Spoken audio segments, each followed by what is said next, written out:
Chapter 4 Loneliness. The next day was rainy and dark. Rain fell on the roof of the barn and dripped steadily from the eaves. Rain fell in the barnyard and ran in crooked courses down into the lane where thistles and pigweed grew. Rain splattered against Mr. Zuckerman's kitchen windows and came gushing out of the downspouts. Rain fell on the backs of the sheep as they grazed in the meadow. When the sheep tired of standing in the rain, they walked slowly up the lane and into the fold. Rain upset Wilbur's plans. Wilbur had planned to go out this day and dig a new hole in his yard. He had other plans too. His plans for the day went something like this. Breakfast at 6:30, skim milk, crusts, middlings, bits of donuts, wheat cakes with drops of maple syrup sticking to them, potato skins, leftover custard pudding with raisins, and bits of shredded wheat. Breakfast would be finished at 7. From 7 to 8, Wilbur planned to have a talk with Templeton, the rat that lived under his trough. Talking with Templeton was not the most interesting occupation in the world, but it was better than nothing. From 8 to 9, Wilbur planned to take a nap outdoors in the sun. From 9 to 11, he planned to dig a hole or trench and possibly find something good to eat buried in the dirt. From 11 to 12, he planned to stand still and watch flies on the boards, watch bees in the clover, and watch swallows in the air. 12 o'clock, lunchtime. Middlings, warm water, apple parings, meat gravy, carrot scrappings, meat scraps, stale hominy, and the wrapper off a package of cheese. Lunch would be over at 1. From 1 to 2, Wilbur planned to sleep. From 2 to 3, he planned to scratch itchy places by rubbing against the fence. From 3 to 4, he planned to stand perfectly still and think of what it was like to be alive and to wait for Fern. At 4 would come supper, skim milk, provender, leftover sandwich from Lurvy's lunchbox, prune skins, a morsel of this, a bit of that, fried potatoes, marmalade drippings, a little more of this, a little more of that, a piece of baked apple, a scrap of upside-down cake. Wilbur had gone to sleep thinking about these plans. He awoke at 6 and saw the rain, and it seemed as though he couldn't bear it. "I get everything all beautifully planned out, and it has to go and rain," he said. For a while he stood gloomily indoors. Then he walked to the door and looked out. Drops of rain struck his face. His yard was cold and wet. His trough had an inch of rainwater in it. Templeton was nowhere to be seen. "Are you out there, Templeton?" called Wilbur. There was no answer. Suddenly Wilbur felt lonely and friendless. "One day just like another," he groaned. "I'm very young. I have no real friend here in the barn. It's going to rain all morning and all afternoon, and Fern won't come in such bad weather. Oh, honestly." And Wilbur was crying again for the second time in 2 days. At 6:30, Wilbur heard the banging of a pail. Lurvy was standing outside in the rain stirring up breakfast. "Come on, pig," said Lurvy. Wilbur did not budge. Lurvy dumped the slops, scraped the pail, and walked away. He noticed that something was wrong with the pig. Wilbur didn't want food. He wanted love.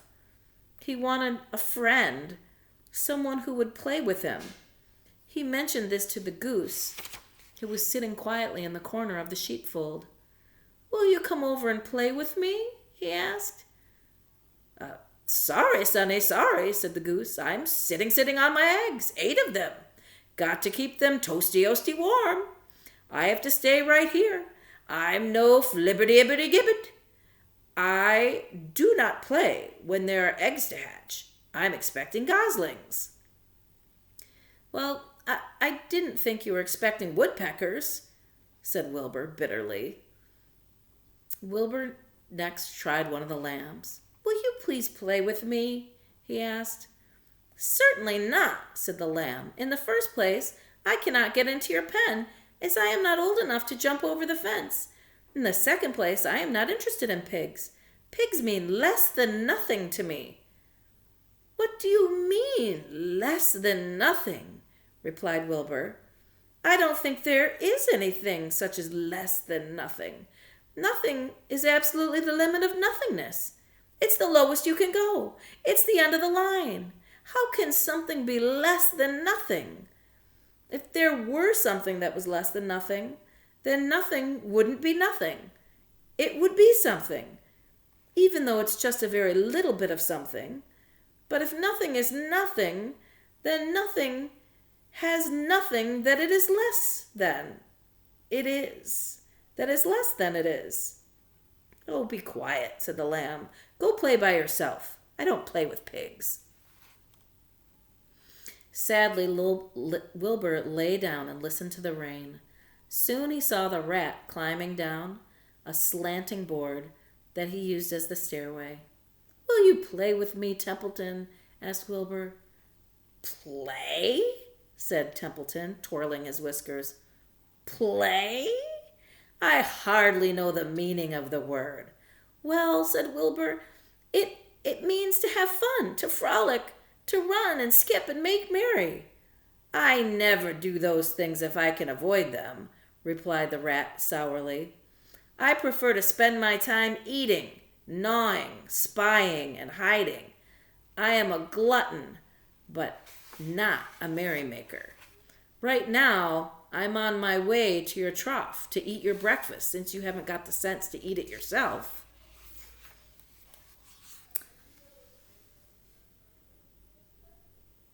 Rejection from the lamb. And Templeton the rat crept stealthily along the wall, disappeared into a private tunnel that he had dug between the door and the trough in Wilbur's yard. Templeton was a crafty rat, and he had things pretty much his own way. The tunnel was an example of his skill and cunning. The tunnel enabled him to get from the barn to his hiding place under the pig trough without coming out into the open. He had tunnels and runways all over Mr. Zuckerman's farm and could get from one place to another without being seen. Usually he slept during the daytime and was abroad only after dark. Wilbur watched him disappear into his tunnel. In a moment he saw the rat's sharp nose poke out from underneath the wooden trough. Cautiously, Templeton pulled himself up over the edge of the trough. This was almost more than Wilbur could stand on this dreary rainy day, to see his breakfast being eaten by somebody else. He knew Templeton was getting soaked out there in the pouring rain, but even that didn't comfort him. Friendless, dejected, and hungry, he threw himself down in the manure and sobbed. Late that afternoon, Lurby went to Mr. Zuckerman. "I think there's something wrong with that pig of yours. He hasn't touched his food." "Give him 2 spoonfuls of sulfur and a little molasses," said Mr. Zuckerman. Wilbur couldn't believe what was happening to him when Lurby caught him and forced the medicine down his throat. This was certainly the worst day of his life. He didn't know whether he could endure the awful loneliness any more. Darkness settled over everything. Soon there were only shadows and the noises of the sheep chewing their cuds, and occasionally the rattle of a cow chain up overhead. You can imagine Wilbur's surprise when out of the darkness came a small voice he had never heard before. It sounded rather thin but pleasant. "Do you want a friend, Wilbur?" it said. "I'll be a friend to you. I've watched you all day, and I like you." "But I can't see you," said Wilbur, jumping to his feet. "Where are you, and who are you?" "I'm right up here," said the voice. "Go to sleep. You'll see me in the morning."